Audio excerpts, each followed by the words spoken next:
What is going on, everybody? Welcome to MLB DFS Live Before Lock. I'm Eric Lindquist here at Stokastic. You can follow me at Eric Lindquist over on X. I'm with my good friend Chris Spags, who I think is the only person I do baseball shows with, and I am in no way complaining about that fact. Go follow him at Chris Spags. He is the Splash Play extraordinaire. If you guys aren't a sub to his YouTube channels, do that right now.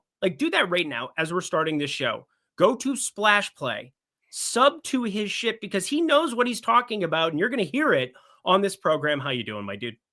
Excited to be here. It was a long Easter weekend, a Good Friday. Daycare's closed, so you end up with some bonus time of childcare. And for all the folks who saw on stream last week, I've had a lot of quality time with my boy Luca. But it was fun. It's nice to see him hunting for Easter eggs and all of that. But we're back on the grind here. Got NBA playoffs going. You got some nice MLB tournaments. $5 tournament today on DraftKings with $50K to first, which I think is a pretty nice thing to see in terms of the DFS outlay for the night. Yeah, I think because I'm on this show with MLB lineups coming out and stuff too. I mean, we're going to be 10 minutes before the lock of this. I'm playing the $5. I'm playing the $3, which again is like an awesome 20 max. I love the moonshot, like 2,500 up top, 25K entry fee. I guess I'm doing it right now for some single entry stuff here, trying to get my top lineup and also some stuff to share the 20% here to first at the top, but shift that to 10% if you're playing in that $3. For the $5, you're going towards the 35% realm of things. So it's going to be really fun to have these two different types of tournaments going on at once here in the MLB DFS streets. But shout out DraftKings for awesome PGA tournaments over the weekend. This last weekend, can we run this back every single time and then maybe add the $3 back into the MLB DFS repertoire for the 150 max? That would be incredible, Spags, because 450, it always makes me feel better than the full 750 for 8.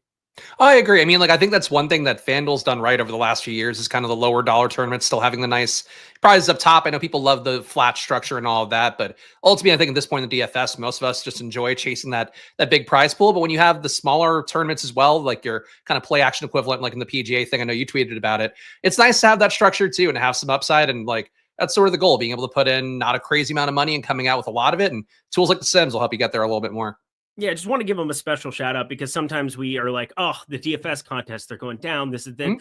It was amazing to see that in the PGA DFS streets. And I really hope that, with MLB filling pretty routinely, I hope that they take note of that, especially as these playoffs are going on. I think everybody's excited to have NBA playoff basketball. And we're going to have live before lock with the Prime 2. Yeah, we got Josh Engelman along with Greg Ehrenberg back from his 1-week vacay, which turned into a nightmare today with the roof and the ceiling of the toilet of the thing. If you don't know what I'm talking about, go follow him at G Ehrenberg DFS over on X. Did not look like fun, but this is a slate that looks like fun, Spags. Kind of a sprint slate. These are what I call these 6 games all at once. We're going to get forward facing. We're waiting on the 2 evening lineups there. Milwaukee, San Francisco, not pulling tons of ownership by any means. Quinn Priester, Robbie Ray going in that one. But before we start diving in here, like we always do to our favorite plays, we go through pitchers, then stacks, finish out with our top batters and get out of here. What stands out to you on this slate before we start it up? I mean, it's another one. I feel like it's kind of the same story, and I'm not sure if it's just the days of the week that we're doing streams here, where it's usually I'm with Eric Monday, Wednesday, and Thursday. But it's another slate where it's like the pitching up top. I just don't see it being that stellar of a group overall. You have some names that have been maybe a little bit better in the past, like your Aaron Nolas. Hunter Brown will be a guy I'm sure we're going to talk about a lot here. But really not any overwhelming arms, not overwhelming arm talent, some favorable team totals as well. So it feels like another kind of flat pitching slate to me. And exposure-wise, I have some leans, but I didn't, I feel like it's kind of flat in terms of the top 4 at the very least. So MLB, I think you kind of are rewarded by that little bit, the patience more so, and being willing to take flat days and just try to find some creative stacks here and there, play the projections for the most part. But I feel like, Eric, I'm kind of looking for this edge that I think you sometimes see very obviously on NBA slates, including some of these play-in ones. I feel like I haven't been seeing as much for MLB, and I'm not sure if it's just me kind of having a blind spot or what these slates have been for us lately. Well, I think that can be encapsulated by the Sims tool, which, by the way, we'll start digging in here. I want to throw this out for the people, too. If you're just tuning in, first off, hit that like button. Really, really, really, really appreciate it. But secondly, I'm sharing Portfolio EV over on Playback. That is playback.tv/Stokastic. If you're going to be using the Sims tool and building as you're going here, have me on a YouTube screen. If you're like me, or you've got your laptop, you've got your phone, you've got your iPad, you've got everything from Apple because they control the world, will continue to forever. Utilize those screens along with us there. Check out playback.tv/Stokastic. and watch the Sims tool as it's updating, giving you free bets in real time. Got the auto refresh on over there. So while it might slow down my computer a little bit at times because I have, I need to get a new laptop is what it is, Spags. 7-day free trial. This is the best market-based tool that exists in the industry, and it is updating in real time for the people as I am streaming this over on StreamYard, as I'm firing up everything here in the MLB DFS streets and as we work through the Sims tool. But wanted to start with that because a 7-day free trial is an awesome opportunity to stop guessing and start winning and win you some bets. Alrighty, Sims tool. This is what you're kind of talking about. Simulated ROIs are going to be a little bit lower in MLB DFS, but we get way more slates than we get for NBA, than NFL, than any other sport. So while the simulated ROI numbers might be lower and our edge might not be as prominent, you are still, over a long sample size, going to have tons and tons of opportunities to take down a DFS tournament. So while you might feel the same way Spags does, and I do at times for sure, I think we can still find those edges, my friend. Yeah, I mean, I'm hoping so. And certainly the Sims, I think you can use them in different ways as well. The uniques feature on there is a nice way to kind of make things spread out a little bit more. But I think that in general here...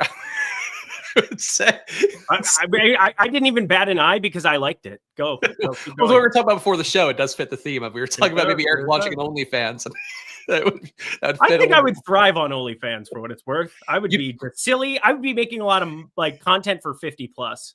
That's the sad part. Great customer service. I think your tips would do well for sure. But no, again, no pun intended. But I do think the Sims allow you a lot of flexibility here. I cranked up the uniques a little bit because I felt like I was getting a lot of the samey stacks.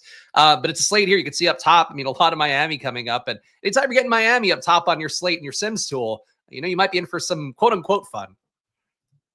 Me and EMAC could start it together. I think, hello, gamers. What's up, my guy, EMAC? Long time no talk. I miss you too. But we're going to get into this slate, starting, as we always do, with pitching. And I think pitching is very fascinating today. I have a really disgusting guy that I'm going to ask you about. Actually, two disgusting guys that I want to ask you about. And I'm already regretting choices in my life. But despite the fact that Spencer Schwellenbach is pulling the most ownership, I am very surprised by the Sims tool currently undercutting who I believe to be the best pitcher that's on this slate. But I think it speaks a little bit more to the matchup. And also, he's 9,500 going up against St. Louis here. And St. Louis, 4 of their top 5 just don't strike out. Nootbaar, Donovan, Arenado, Burleson. Those are the ones you see the most. If you get through it 3 times, you still don't necessarily have that crazy strikeout upside. And he's sitting at 23.4%. It's more that he's just a really, really good real life avoiding runs pitcher here at this point in time. How do you feel about Spencer Schwellenbach on the top end before we dive into the mid-range? So the sim gave me half the field on him, which is I'm okay with at this point. Because frankly, a lot of slates, and you guys watch the stream, you know how I talk a lot about, looking at the guy who's got the best swinging striker in the slate, best chase rate, guys got the best matchup. As Eric mentioned, it's not really a good match for Schwellenbach today going against the Cardinals. I mean, 5 guys that strike out above league average is actually amongst the best in the slate, but it's not 7-8 like you sometimes get in a slate. He's got good stuff, 13.7% swinging strike rate the last couple years, 52% chase rate, both the highest marks in the slate. But I'm with you that I don't think he's, a lights out play by any stretch. Cardinals team that certainly can have a little bit of power, 170 ISO of their lineup today. K rate of 21.7% though, under league average. You do have 5 guys in the lineup that strike out a little bit above league average, but it's not enough to think this is like an easy lineup to get through. You are paying a pretty steep price tag for him. So I'm okay if people want to get with Schwellenbach. I get it. He's got a 23% chance to be the top pitcher. But if the Sim's going to naturally give me less of him, then great. At least that's something that, at least theoretically, can make me a little bit more unique. Yeah, theoretically, I would want to get to him, but I find it far more interesting to be paying up for the Mets stacks against Nola. We'll definitely dive into that one. We've got a lot of expensive bats for just this kind of sprint slate that we're looking at. And there's spots where I just got to have 6K if I want to play Tatis. I've got to have 5-2 if I want to play Francisco Lindor at a shortstop position with, some options, but not as many because shortstop just way down in recent years. Just think that it's a spot for me where Schwellenbach, I really like the talent. I think there's going to be times to really fire him up on slates, but I don't think this is really the one. So I'm happy that the Sims tool is undercutting it a little bit, but now's where we get into some interesting talking points because Hunter Brown, 9K for him. Hunter Brown goes up against Toronto, and the Sims tool is putting a little bit more into it. Now, it's an uncomfortable thing. to have a team that doesn't strike out a ton here in Toronto. Lowest strikeout rate in baseball on the aggregate, 17.4% K rate against righties, just a 95 WRC plus. You get the Crawford boxes out there to left for guys, like Vlad, who eventually we're going to start getting some loft on the ball and start seeing it leave the yard more and more and more. But you don't even need to necessarily do it to the Crawford boxes and left there. But this is Hunter Brown around a 25.3% K rate. He has been really good in terms of hard hit this season, 28.3%. Last year was a huge step up in class for him, 30.3% hard hit over the entire 3,000 pitch sample size, basically. How do you feel about him at the 9K number? Because it's weird for me to like him more against Toronto than Schwellenbach against St. Louis, but I do personally. Yeah, I got more Hunter Brown as well. I mean, the projections, I think, are close enough for these guys. It's a big part of why. And Hunter Brown's at 9K. I'm with you. This matchup is pretty terrifying. As Eric mentioned, the cumulative lineup here, the aggregate K rate for him is 17%, actually 16.5%. You have nobody in the lineup that strikes out above 20%. So you're talking about, 2.6% less than league average last year.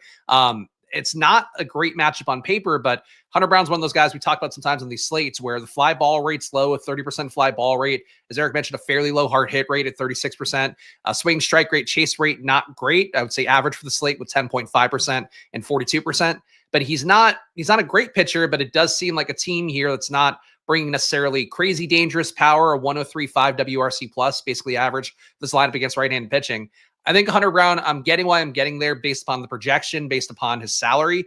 I don't think he's exciting. I don't think he's like a player we're getting to and we're like, man, he's got some great stuff. We're going to see him at that ceiling here. Because like this matchup is just like nobody strikes out. So it's a little bit tough. Like I think he hangs in the game potentially, but if he doesn't hang in the game, he's probably more prone to getting blown up because he's not going to get a ton of Ks, you would think. Aaron Nola, Kevin Gausman, both in the 8K range. Nick Lodolo pulling almost no ownership in the Sims right now. This has more to do, I think, just for what he's doing. He's pitching his curveball more. It's getting more contact made against it going forward. I think I'm probably going to give him a little bit of a boost. I don't want to have sub 1% of my boy Nick Lodolo, who I just like the curveball so much I have over the recent years. Weird to see the K rate where it is. Is there anything that stood out to you about Nick Lodolo? Because I would say in terms of fades, he is the scariest one currently occurring in the Sims tool. I mean, the projection is really the biggest thing that stands out there. Obviously, we can talk about the advanced pitching analytics in a moment, but like Lodolo being at 13.8, Hunter Brown being over 16, it's enough of a gap to explain that alone why you're not getting a lot. I got very little Lodolo, got 1%. I am getting a lot of Miami stacks as well with the Stims, got 9% 5-man stacks, 3% 4-man stacks, 3% 3-man stacks as well. So like Miami is sort of your pay down, fairly well projected stack today. And like Eric mentioned, Lodolo's been getting hit a little bit harder. Overall, the sample size isn't too bad. 38% hard hit rate, 9% barrel ball rate's not great. But he's not anything egregious, I think, looking at the numbers, 24.4% K rate, over 9 Ks per 9, both sides of the plate. It's hard for me to feel like I'm not playing Lodolo because I'm afraid of Miami, but 4.2 implied runs for Miami is a little bit high. So it does feel like them tagging Lodolo at some point seems somewhat likely to me. But the projection just didn't make me get there. So I only got 2% of Lodolo. I'm okay with that, but it does feel like getting so much Hunter Brown, so little Nick Lodolo. These guys aren't drastically different plays, even though the projections are a little bit further off. Yeah, I want to get to a little bit more Lodolo. I just gave him a small boost there. I don't do that all the time here when we're on shows, especially because, again, I want the data to win out over any long-term sample size, and I don't want to do too much manipulation. But, clicking that 15%-ish here up against a Miami team that still has some strikeouts. I mean, I don't know what to make of Agustin Ramirez and Ronnie Simone. They both got crazy OPSs, but Miami plays their AAA ball in Jacksonville, and that is going to be much warmer, pretty inflated stats to start off the season. So I really trimmed their baseline rates, and it's got me still getting to a little Lodolo here, obviously just by boosting him in the Sims, not necessarily doing anything else there. But Xavier Edwards, Eric Wegeman up to batting second today, Otto Lopez batting cleanup.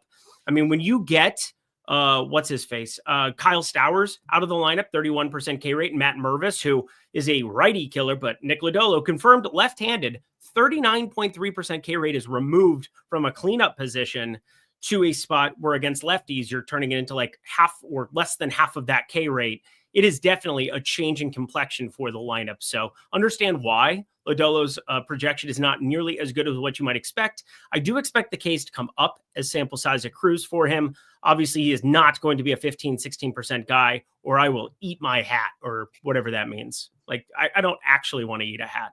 Spags. No, I think you should eat a hat. I mean, look, he's at 24.4% over the last, couple seasons. So like, I'm with you. He'll get a little bit better here at some point.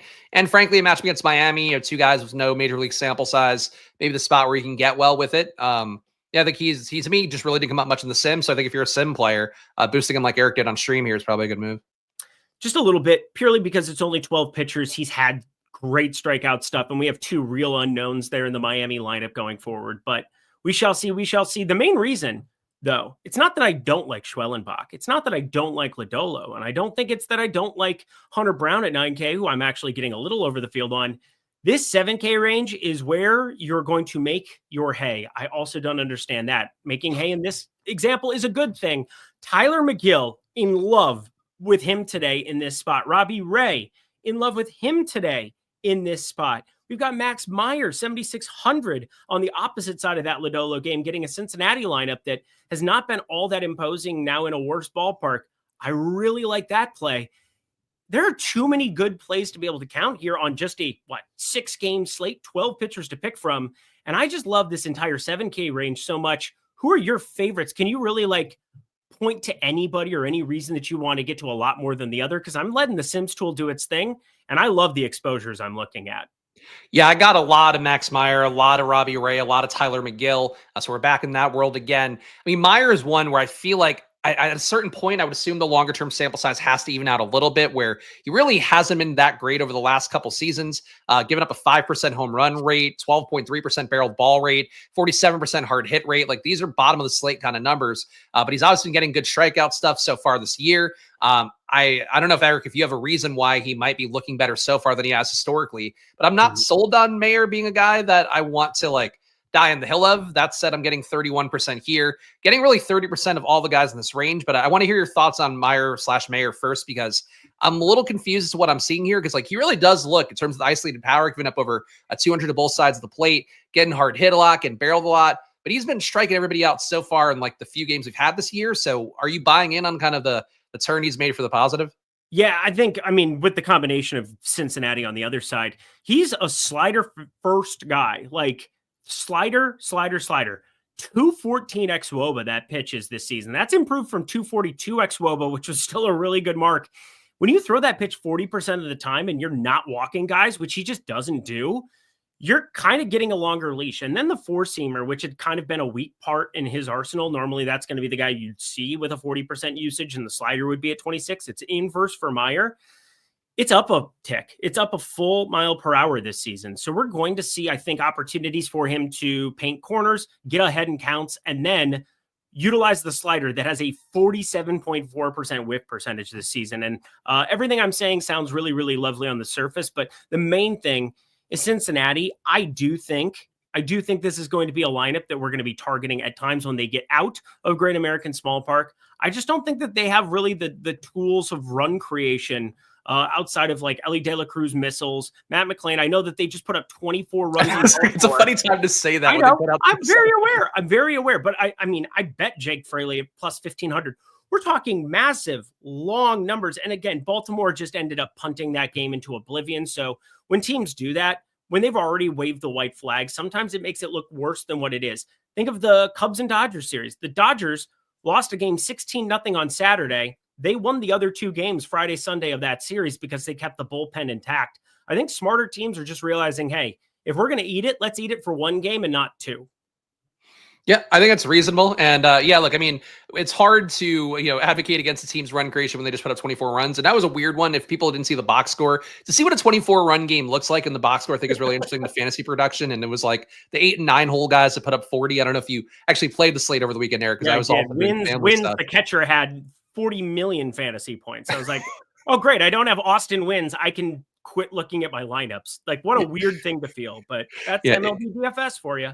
It's an insane one, but I agree that it's probably not going to be the case that happens too often. The team to me looks average across the board, 101.9 WRC plus for the lineup they have today. 258 batting average, probably a little bit better than average, 324 on base percentage. A middle of the road team, a little bit better than the middle of the road. And Myers stuff has been good enough. And, chat pointing out Maniac Sports Pod saying, I think played for Miami, maybe hurt expectations, seeing him growing. Hang on.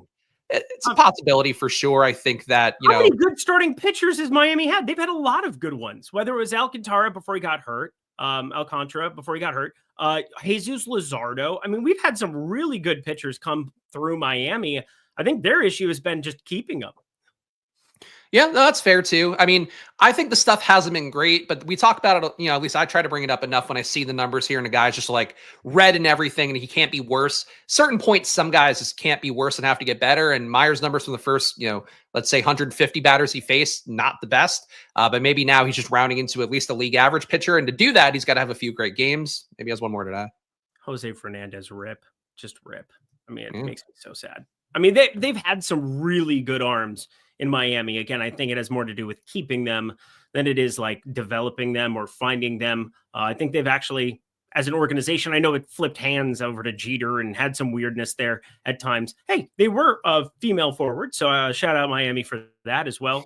Hiring one of the first, I think she was the first GM for a major sports team that existed there in America. So pretty cool deal there. But overall, I think they've done a good job of developing starting pitching, but they've never really had a lineup that they rolled out worth a damn. And that's a problem in baseball because that's half of it, or more than half of it, really. And also their former GM, I read an Athletic article about last week. She's now running the women's softball league. That's like the big thing they're trying to launch. So she's doing stuff. His point was that he was a kid when they called him up. Yes, I would agree with that. I mean, he's only 26. For those who don't know, he's a Minnesota boy too. So I always cheer for them kind of in the corner because my parents, they always send me articles of like, ooh, pay attention to this guy as if I'm not going to as if I'm going to bet on them that day, as opposed to like, I can't just look up the shit that matters to me the morning of or the night before, Mom. Like, I think I can do that. But you know what? It's our way of communication. It's our love language. And that's how I knew Jalen Suggs would probably be pretty good. And we didn't have anything else to do as a pandemic year. It's honestly really cute. It's also what a fucking fish your mom and dad are. I mean, just sending this. Do you even know what I do? Eric, you have to bet on them. Oh, gee whiz, you got to play these guys. They got some big, strong. They went to the country fair, the state fair. They had some fried Oreos. I think you need Papa and Mama Lindquist puppets for those. I mean, that was highly entertaining. It wasn't a bad. I got a little too Fargo-y at some point in there, but I thought it was doing okay. A little. I mean, you were really leaning into Fargo, but you know what? That's an okay movie to lean into. And then TV series just dynamite each season. The most recent one with John Hamm was absolutely special. I love that. That's a great show. There's other shows I want to talk about. I haven't seen The Last of Us thing yet, but I've read it spoiled for me. So I played the video game, so I knew that from that. I just can't believe they did it. But anyway, they did it early in season 2. It's fucking crazy. Well, it was the beginning of the video game too. Oh, I didn't know that. Okay, that makes sense. It's like right off the bat, and you're like, what? But anyway, you have no idea what we're talking about. Spoiler alert, the episode of Last of Us last night was GOAT tier TV. I can't wait to watch it. I was obviously in Scottsdale with my family for Easter. Hopefully everybody enjoyed their Easter. I definitely did. Left at 4:30 a.m. this morning so I could get back and be all situated here at the home base. But we're ready to rock and ready to roll. Let's talk Robbie Ray. And again, we can kill some time and chat about this and that because, well, it's an MLB DFS slate with 6 games. This is a lot smaller than what we're going to deal with even tomorrow. I haven't even looked. Is it probably like 4 and 11? That's usually what it ends up being to some extent. 4 in like the earlier slate, 11 then for the main on those Tuesdays. And then Fridays, something akin to that as well. But I look at Robbie Ray as like the ultimate feast famine guy. But back at his home base of San Francisco, I think he's very hard to ignore as like somebody to potentially be a little bit higher on. 3 road starts for Robbie Ray to start off this season. 3 of his 4. And they were against Cincinnati in Great American Small Park, against the Yankees in their small park, and Philly that has played like a nuclear bomb all season long. So I don't know what to tell you other than those are 3 ridiculously hard road matchups. So I don't even want to go crazy at overanalyzing what he's done this season. We know he has a walk problem from time to time. We know he can strike out everybody from time to time in Milwaukee. Are they that imposing with it's basically Jackson Chourio and certain days Rhys Hoskins and nothing else from the right side that they have as an offering? I think he's a great opportunity to just be overweight to him as well at 25% and let people who want to overreact to the sample size early, overreact to the sample size. I'll be overweight. Yeah, I'm overweight on Robbie Ray as well. Got 35%, fields at 25. I do think there's some very, some very obvious flaws for him. Even against lefties, he's really not that good, giving up a 270 ISO. Only faced about 55 of them over the last couple seasons, but still to see the lefty-lefty splits be that egregiously bad, and he is facing a couple quality lefties, at least Yelich up top is still a guy I would hold in some esteem, even though his power versus a foul lefty is kind of down to nothing at 120. But Robbie Ray, this lineup is not really too scary, a 95 WRC plus, so under league average there. 120 ISO for the lineup overall, being deflated by a few guys being pretty bad. In particular, Caleb Durbin, the 9-hole, has just done nothing so far, but he's barely played. But still, Robbie Ray has a pretty good matchup in front of him. We talk about him every time that he's on a slate. There's a real boom bust quality to him because you are going to have some walks potentially. You are going to give up some dangerous power as well. The strikeout stuff, a 29% K rate, 10 Ks per 9 versus righties, 13 despite his flaws versus lefties, 13.5 a case per 9 when he faces a lefty. He's got good enough stuff. It's just the control is not there. The ability to get the ball where it needs to go is not always there. But the pitching park should help him out, as Eric mentioned. So I'm with it on Robbie Ray. I think he's one of the guys here. And, I think certain point DFS wise, maybe just not playing this price range might be the wise move and taking all the bats against these guys. But I think Robbie Ray, sim wise, hard to ignore him. Let's get to the disgusting stuff. Did you have anything you wanted to say about Nola or Gaussman? Because, they're just meh to me. I think they're a little bit overowned. Name recognition. Gaussman, I think it's 8 righties that he's got to deal with today. Only Jordan Alvarez from the left side, I believe. So that is kind of useful, but Kevin Gaussman giving up power to everybody at the moment, so it doesn't really matter as much. Is there anything you really had for notes about them? No, I mean, Gaussman, I think you summed it up well enough for him. He's always been a guy that has good swing and miss stuff. 46% chase rate, 12% swing strike rate, 26% K rate overall, 10 Ks per 9 versus righties, 9 and change versus lefties. The stuff is good. The home run rate is frankly low enough. And, park factors in Houston so far this year, 20% more home runs than league average. But that's not something I'd expect to hold necessarily the entire year. I can get with Gaussman. I only got 8%. I think he's kind of an interesting pivot. I don't know. I feel like, Eric, when you see as much ownership as there is going to McGill, going to Meyer, going to Robbie Ray, I feel like playing a Gaussman is really your way, where if he has an outlier day, you paid a little bit more, you probably got different bats as a result. I think there's a logic to it. It's just, I think, not going to occur naturally in the sim. You'd have to massage your way to kind of get there. Oh, yeah. We can do that, though, by playing my 2 disgusting guys of the day. Here we go. First up, Kiter Montero. Okay.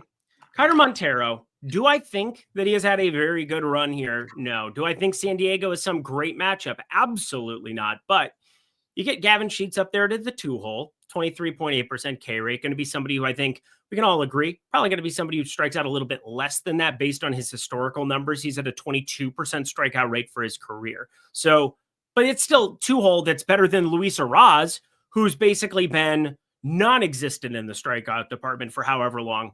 But I just want you to look at this lineup 5 through 9. Terso Ornelas, whatever the hell that is, Oscar Gonzalez, Jose Iglesias, Tyler Wade, and Martin Maldonado.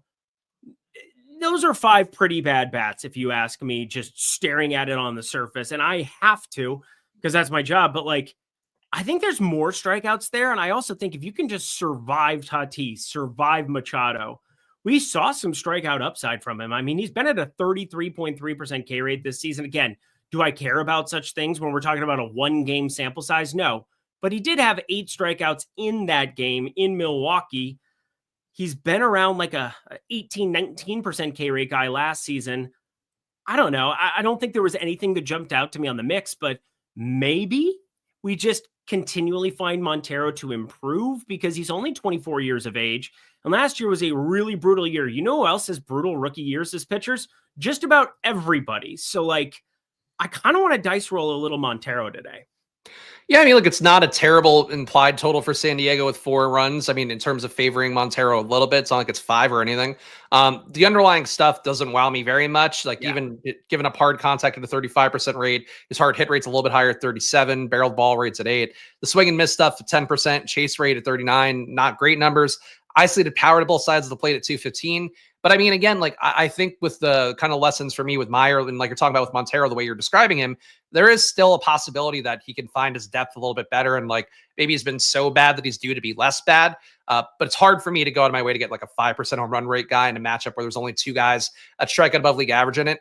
But I got 7% Montero. So if that 7% hits, I hope you're right.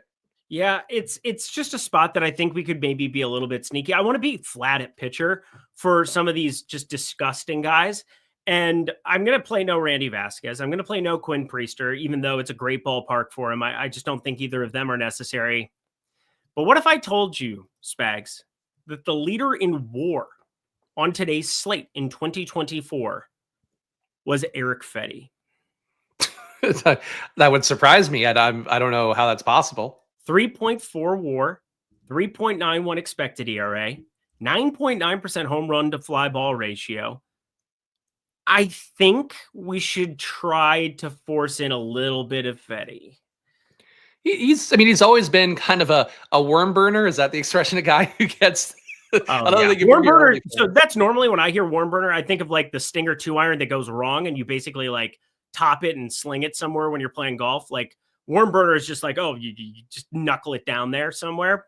What is the description in this case? I don't hear it. Ground ball guy. A guy's getting mostly. Hey, there you go. Yeah, worm burner. Love it. Yeah, Love so it. he's a worm burner. He's giving the arm burns to people's genitals.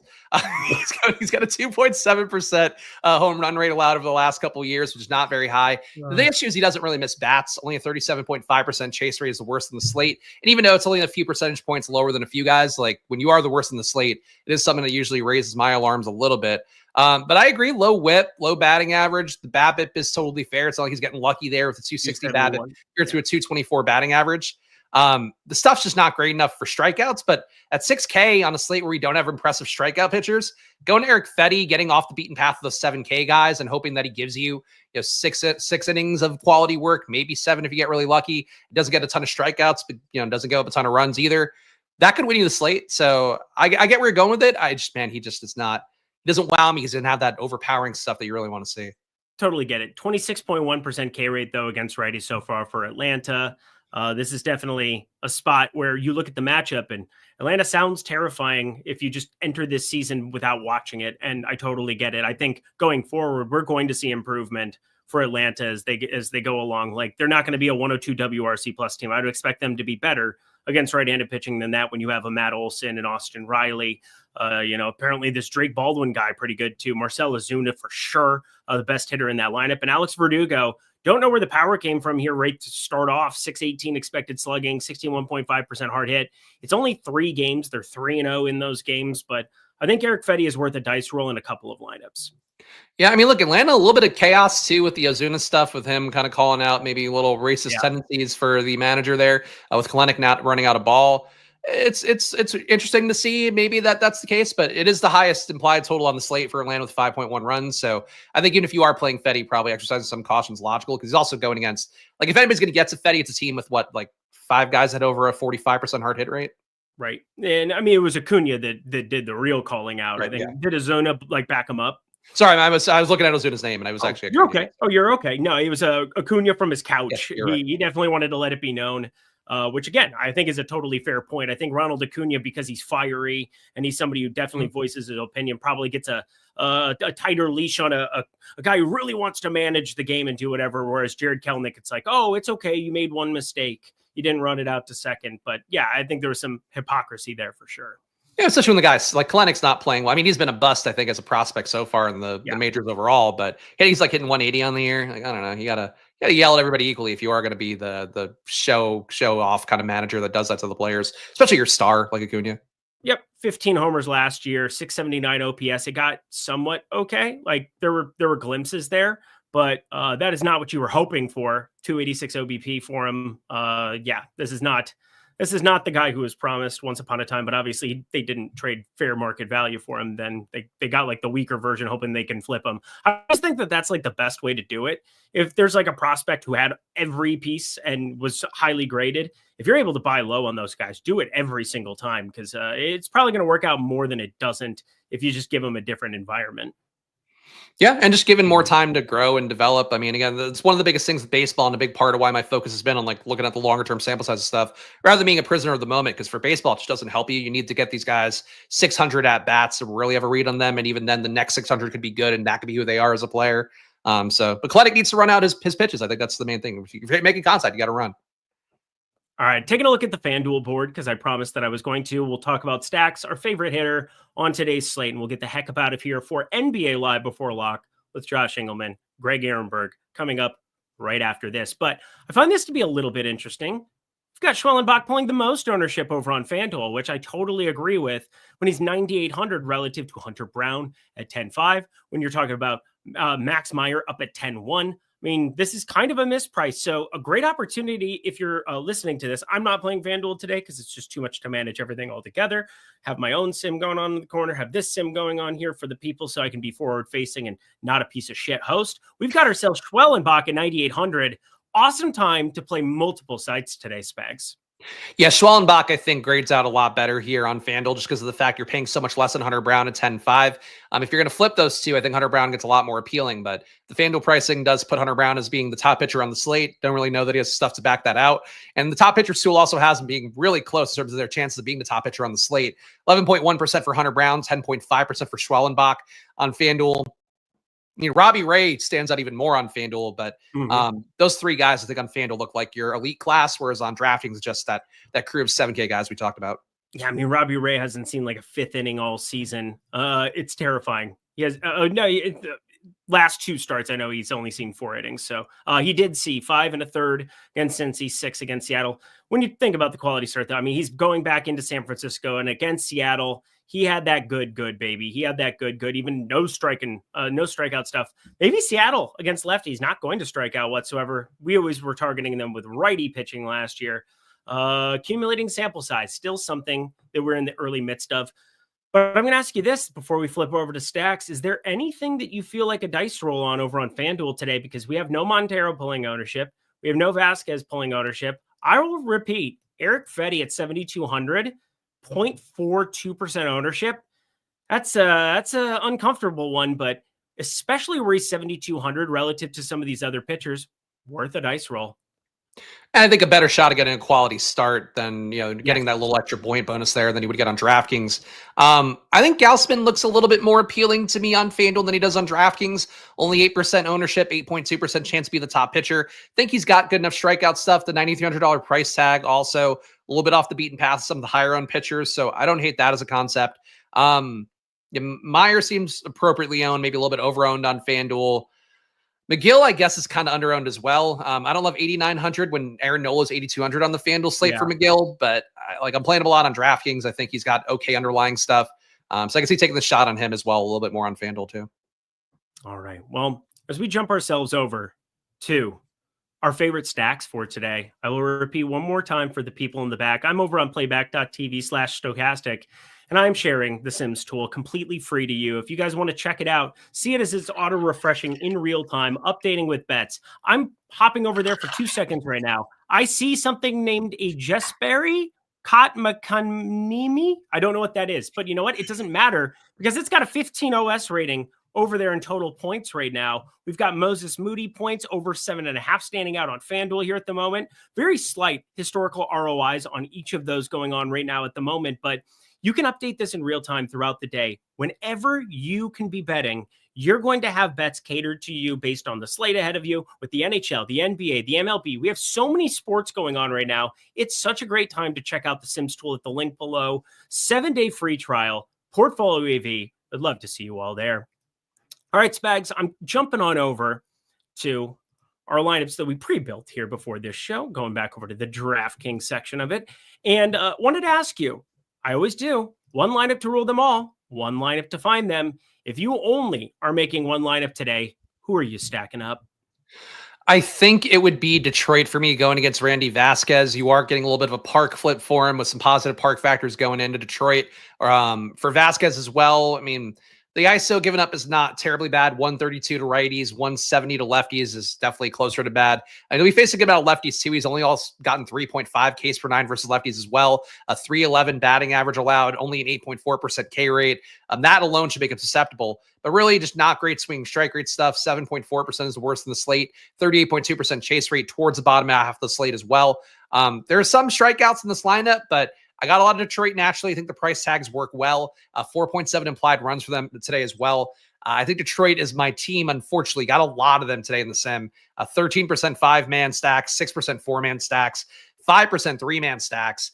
That's my team. I think Vasquez is one of the weaker pitchers on the slate. I don't know. I don't think he's that bad that I should be going this nuts on it, but Detroit came up a lot for me. He has one good pitch and no other good pitches. He might be a good bullpen arm. We saw some weird strikeout stuff at the second half of last season for him, just like a quick spike. It was all smoke and mirrors. It was a mirage. You get a lot of those AAA teams that basically show up at the big league level on teams that don't have anything to play for, and you get some inflated stuff. And Randy Vasquez, I think, was the beneficiary of such. He's got one good pitch, and that's basically it. He is going to be very targetable. Completely with you. In terms of favorite stacks to be getting to, I just showed it there on the screen. The one that I've got the most of, the Detroit Tigers. And I think that that's going to maintain. I just want to target Randy Vasquez until the cows come home. Hopefully the cows come home today. I don't think there's any offense that just is like, oh, slam dunk no matter what today as well. I think that kind of makes it fun where the Detroit Tigers, they still are a little cheap for what their production's been. Torkelson been hitting a lot better. Riley Green, Kerry Bonds, everybody just looking really good there. I love the nickname Kerry Bonds for him, by the way.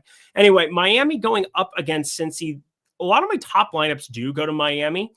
I think the Sims, again, I like Nick Lodolo, but it speaks to the contact and how good the top of that lineup could be. We have some unknowns that sit in the lineup as well. Some real cheapies that you can surround with Hunter Brown, with Spencer Schwellenbach, who shows up in 3 of my top 4 lineups. I do think in small field and single entry, I think it's a really nice position to be on Miami, don't you? I got a lot of Miami 5-mans, in particular the top 5 of the group. I didn't get any Augustine Ramirez. I'm not sure if it's something with my data importing or Ronnie. You said it's Simone, not Simon, like Simon and Garfunkel, which is what was in my head. Hello, darkness, my old friend. Yeah. Anyway, Gold Garfunkel on America again because we are on a same show. I am going to have to do blow to feel better. It's not as good as you're rapping. Before we get out of here, I need a beer. Spags. Thank you. That was pretty good off the top of my head. I don't know. No, honestly, it could have been worse. Again, the rapping, you set a high bar, but Simon, Simon and Garfunkel, you got to hit it. Well, coming up, I was confused. My mama kissing a girl. I can't help it.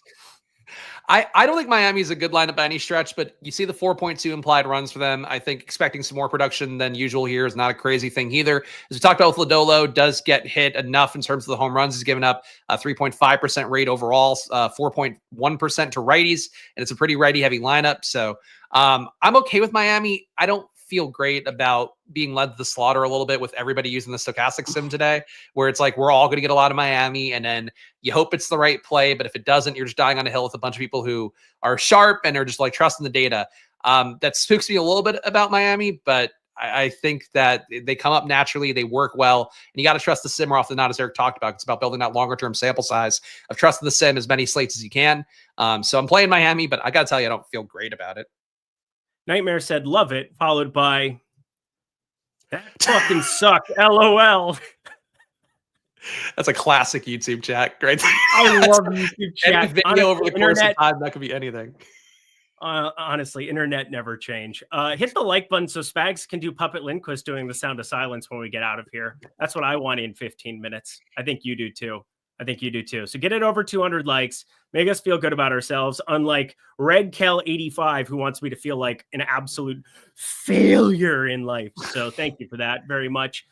Yeah, I think there's other stacks that are interesting. Again, when you just have 12 teams, there's not a ton to go crazy talking about. I will say the one I'm surprised that I'm getting very little of, New York Mets going up against Aaron Nola. It's been pretty brutal for him, especially against some lefties early on this season. If you told me I had to boost one stack in the middle of this year situation, I like the idea of getting to some Metsies today.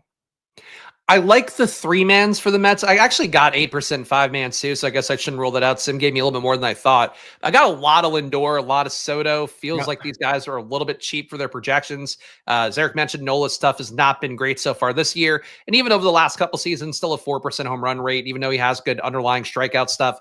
9.8 Ks per 9 versus righties, about 8.6 versus lefties. He's not, the same pitcher clearly as the years have going on. And he's always struggled with home runs anyway. So In particular, lefty bats, a 4.4% home run rate to that side of the plate. So I think getting your Lindors, getting your Sotos, Nimmo, Winker, really all the lefties in the lineup, maybe not Brent Batty quite as much, but he's fine as a lefty as well. They're in a pretty advantageous spot against Nola. So I like the Mets. I didn't boost them and got a lot naturally, but definitely I got the star players, not so much the lesser guys at the bottom of the order. Yeah, I mean, Lindor naturally was just showing up a lot for me. I was well north of the 13% number. That made me happy. Soto was definitely going to be somebody I was just prioritizing against Nolan no matter what today. I'm fine to be getting to Tatis, fine to be getting to a ton of Riley Green. I think these are all really good things. Want to get to a little bit more Yordan Alvarez. I'm pretty high on him against Kevin Gausman as the one lefty to rule them all, one lefty to find them today. Hopefully that can be the case. Thought this was interesting, too, that the Sims was rolling out for us. Jackson Chourio, I love that point of leverage in non-Robbie Ray lineups. I think that's definitely the guy that can cause some major issues for him. 5,500, speed, power, all the things. Quite good at the baseballs. Might want to get a little bit more Brandon Nimmo before first pitch of that one. But I think that kind of does it as far as is there any stack? We have 0 Philly showing up, just about no St. Louis against Schwallenbach. I'm fine with that. Toronto against Hunter Brown, just fine with that. Is there any stack that you find yourself getting a lot less than the field of? I did not get a ton of Toronto, at least in terms of the 3-man and 4-man stacks. Got 5% of the 5-mans there. Really, I guess my lowest stack would be Philly. Really didn't get much Philly against McGill. It's not that McGill's any great shakes by any stretch, but getting a pretty big park downgrade here for Philly. As Eric mentioned, Philly playing at home lately has been getting a lot of production. Our really teams playing at Philly have been getting production. Going to the Mets Park, going into Citi Field, it's not really a good scene. Negative 10% park factor so far this year. McGill's stuff is not great. The lineup he's going against doesn't strike out a crazy amount either. And I'm getting a lot of McGill's, so I think that Philadelphia, to me, does stand out as one of those teams that our pal Greg Ehrenberg talks about a lot, going against the chalky pitcher with a stack and just taking it, whatever the case may be, hoping that it hits. I think you can go to Philadelphia in that capacity, and you're not getting them much in the sim. But the fact that you're not getting them at all in the sim, I think probably speaks for itself. To FanDuel, we go to take a look at a couple of the main pieces that are showing up there straight off of our top stacks tool. Over on the FanDuel side of things, trying to adjust everything here, not just on your screen, but on the back end. Looking at Atlanta pulling tons of ownership over on FanDuel, by far, 17.1% ownership share. We've got them a little bit over-owned, but they're the highest top stack percentage, right around 15%. We've got Detroit sitting second at 10.4%. That is still the stack I'd want to get the most of over there. Miami, tons of leverage you can get over there with the number of those pieces as well that we talked about. I think the biggest difference is the Mets definitely showing up over on FanDuel for today against Nola. 8.1% top stack percentage, 10.2% ownership share. They're your third highest owned team. Anything that stands out to you differently between the FanDuel side and the DK side? I presume Detroit will be a little bit less owned on FanDuel. So the irony is, of course, I'm also only playing DraftKings. I'm going to get a lot of Detroit naturally with the sim. But it seems like here they're actually under-owned. So 8.5% ownership for the stack, 10.4% chance to be a top stack. Atlanta seems appropriately owned. You're paying up a good amount to get there. The highest implied run total team, never going to sneak up on anybody. I think that Miami appeals to me more on FanDuel. I'm getting a lot of them on DraftKings, but I think they're going to be appropriately owned with how much they're coming up in the sim. I think for FanDuel, it looks like it's going to be a little bit less, and you have 4% leverage as a stack. So I think Miami more appealing to me on FanDuel than DraftKings, even though I will be playing some on DraftKings. But slate looks pretty similar. I think the Detroit thing is the one that stands out the most. Yep, for sure it does. Ellie De La Cruz pulling tons of ownership there, 4K. Cincinnati, Matt McClain as well, pulling tons of ownership. Cincinnati's second highest owned stack. That'd be the one that I'd be a little bit nervous about firing up against Max Meyer. We do have them with a 9.4% top stack percentage over on FanDuel. You're only maximum playing 4 batters, so it becomes more valuable, I think.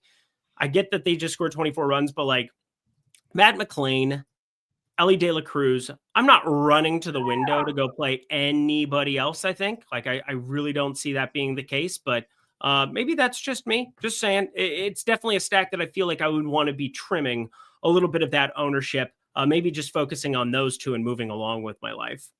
Yeah, I got a lot of the top 3. I got Friedel, McClain, Ellie De La Cruz, all the guys hitting.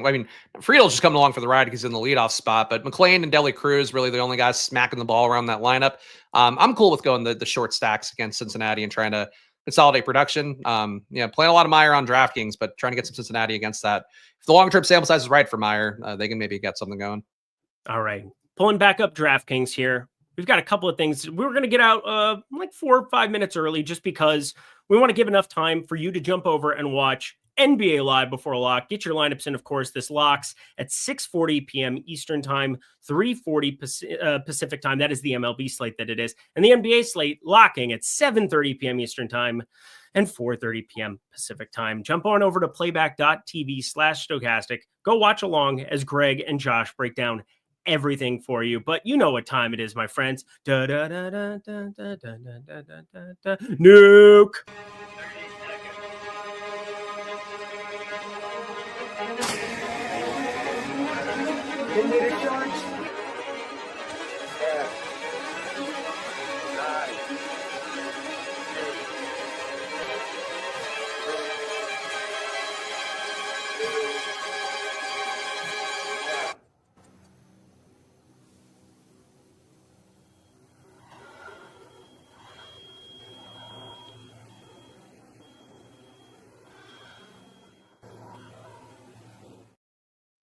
That gave us 35 seconds to think about what we're going to say next. That's always useful. Very useful 35 seconds. It's like, I'm good at this or something. What were you singing before it started? What was the... Y'all ready for this? Oh, okay. That was not clear from the sample you gave. The name that tune was not there for me. Well, guess what? I think Puppet Lindquist is going to be able to sing. Are we over 200 likes yet? No, we're not over 200 likes yet. Guys, we want Puppet Lindquist to do his variation of anything. It doesn't have to be Sounds of Silence. It can be whatever he wants it to be. It's a dealer's choice. Potpourri, if you will. Yeah, but we need to first know who's going to be going double dong for the people today, Chris Spags. Who's your nuke of the night? All right, so hopefully this is allowed because this guy's pretty expensive, but I do like the Juan Soto matchup versus Aaron Nola. High hard hit rate. I know. I'm not digging. I got to get on the board, man. It's been a couple of weeks since I've hit one, so I need to get this right. I only do 3 shows a week, and I pick my home runs publicly, and I'm like, it's not enough sample size, guys, to get there. So let's go Juan Soto here. 56% hard hit rate overall, going against a righty who struggles really hard versus lefties.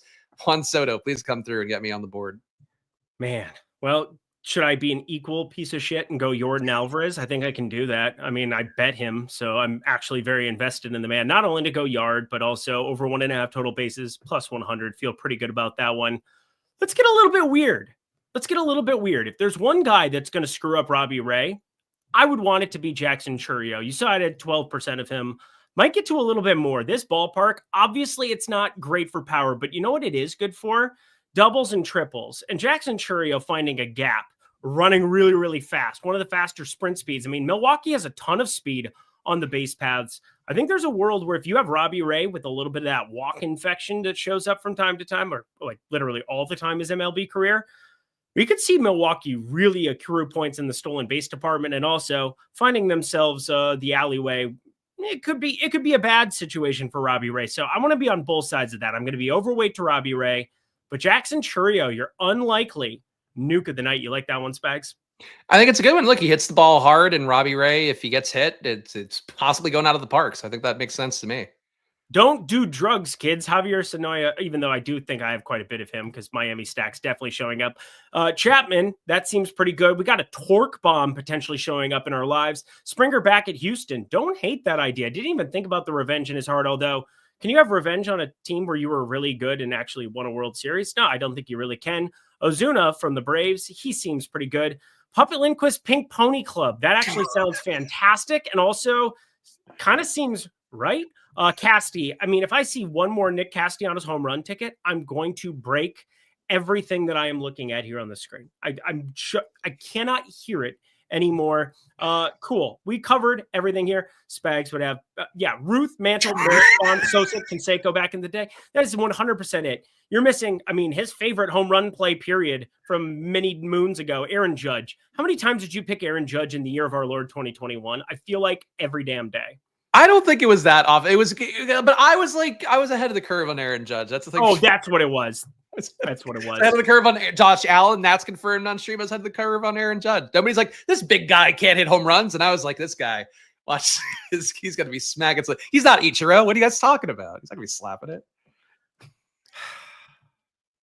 Spags, This is fantastic. At Chris Bags, go follow my friend. Do that. We joke around with each other because we love each other. That's how this works. But yeah, people ramped up that like button. So guess what time it is? You take the floor. Okay, cool. Here's Paw Patrol. Paw Patrol. Paw Patrol. Oh, That's cuter, right? I don't know. I can't lift mine up. Okay. We're gonna. Oh, no. Hey, everybody! Pink, I hear you had a song request, so let's tee it up. Oh, Pink Boner Club. I'ma keep on dancing at the Pink Boner Club. Pink Boner Club. Check me out on OnlyFans. I'd like to give out some worm burners on there. Happy Easter, everybody.